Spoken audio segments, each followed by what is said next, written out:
What's up, everybody? It's Dr. David Roney, and welcome to SurgiFI.com.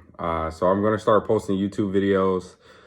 This first one today is just basically going to give you some background on why I started this, who I am, and why what I am doing and the message I am trying to get across is important. So SurgiFI, right, stands for surgical, right? Financial independence, surgeon, finance, however you want to put it, right? However you want to think about it. I am a surgeon. Great. I'm in the 1% of the 1% of this population that managed to make it to medical school, make it through medical school, make it to a general surgery residency. The kicker is I came from the lowest of the low, I guess you can say, right? My mother never made more than $18,000 in a year. If you look back there, you see my brother, who I'm super proud of. We came from extremely humble beginnings. I talk about financial independence because, quite frankly, I used to have this huge fear that I would lose it all and go back to being homeless. My brother and I, at one point, we lived in a car with my mom and her ex-boyfriend. We lived in multiple homeless shelters. I slept on couches for a long time, to the point that it wasn't normal for me to sleep in a bed, and I didn't sleep in a bed consistently until I went to the United States Naval Academy. Obviously, I'm Black, right? So in the Black community and Black families, we don't really talk about money. I grew up not really learning anything about it, to be honest. I knew that we didn't have enough of it and that we needed more of it. I remember a long time, my mom would talk about borrowing $20 just to last through the month. That would be like the third of the month, right? Because money used to just go like that. I remember tax time, everyone being excited and then spending their tax money super fast. I thought that was normal, right? I didn't know what a savings account was, checking account. I didn't know what investing was. Mutual funds, none of that. That wasn't my reality. My reality was just surviving each day. So now I started way back from everyone else. Took a little bit of information. I just kept pushing forward. I managed to make it to the Naval Academy. I played basketball and I ran track. I had my trials and tribulations there. I made it through there. And then I became an information warfare officer. Awesome thing, right? I got to be active duty. And from there, I went to medical school, right? Again, now I started medical school at 24, 25 years of age. And I was just really at the beginning of my financial journey. I didn't really learn the terms financial literacy till I was about 23. And really, it really hit me in the face when I figured and found out that I had a credit score of 520 when I left the Naval Academy. Long story, I'll post a video about that later, but to be honest, it was important to really learn, right? Because now, when I first joined the Navy as active duty officer following my time at the Naval Academy, I ended up making some good money, right? So I was single, young, never had money before, which means I made a lot of bad decisions. So I've gotten to the point that I am now, where I'm more financially savvy, but not necessarily because someone taught me. I had to learn some hard lessons and I had to go and read about them. So I read 2 to 3 finance books a week, in addition to all the stuff that I read for medicine, right?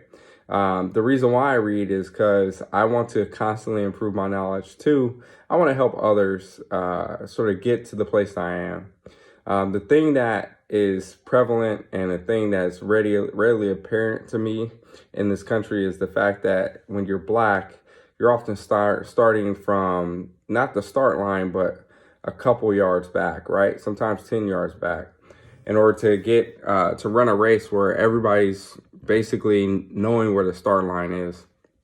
So you got to play catch up.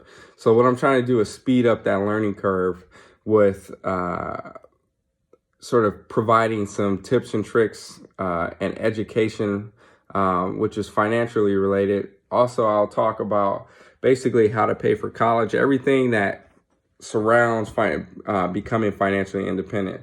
There's the equation when it comes to creating generational wealth that talks about wealth is equal to your income or your assets minus your liabilities. One part of your assets is your income, right?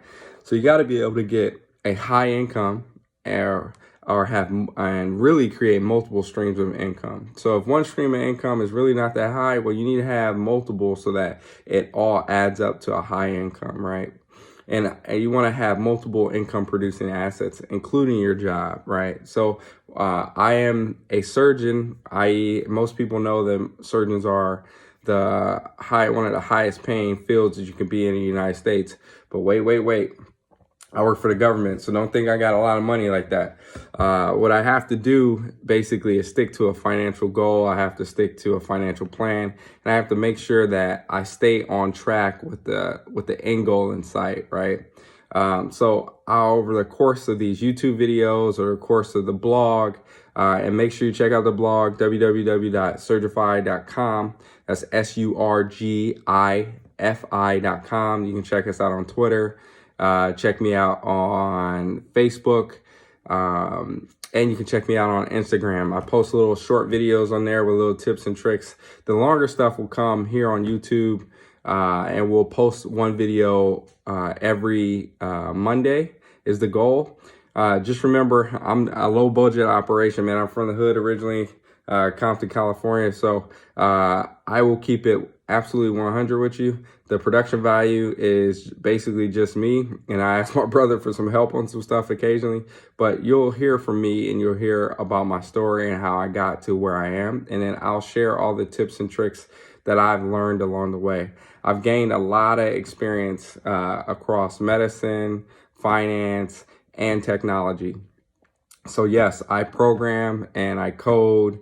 I'm a math geek, unfortunately, which is the reason why finance comes in. And I am very much into making sure that people from underserved areas, right, whether you're black, white, Latino, purple, whatever you want to call yourself, that if you're from a underserved area, meaning you grew up poor as crap, I am all about trying to make sure you have the tools that you can make it and obtain success for yourself. Everybody's success looks different. Mine is going to look different from yours. I'm still trying to figure out what overall my success looks like. I'm starting to have a really good picture and really good mindset about what I need to do to obtain my final success. But the goal for all of us, no matter what way that we travel, what path we go on, or whatever, should be to obtain financial independence. Financial independence allows you to become your own person, and you can detach yourself from the system that sometimes, or I shouldn't say sometimes, a lot of times makes you disadvantaged because of your underrepresented status, right? If you are independent and not dependent on anyone financially, you can make better decisions because it's not driven by emotions, right? So, welcome to SurgiFI. I hope you follow along. Please hit that like and subscribe button. Follow us along on the blog at www.surgifi.com. We have articles that come out every week, okay? And we'll continue posting and handing out information that can be helpful to you, okay? And the things that you care about. If there's specific topics you want us to cover, go ahead and let us know in the comments below, and enjoy. Talk to you later. Peace.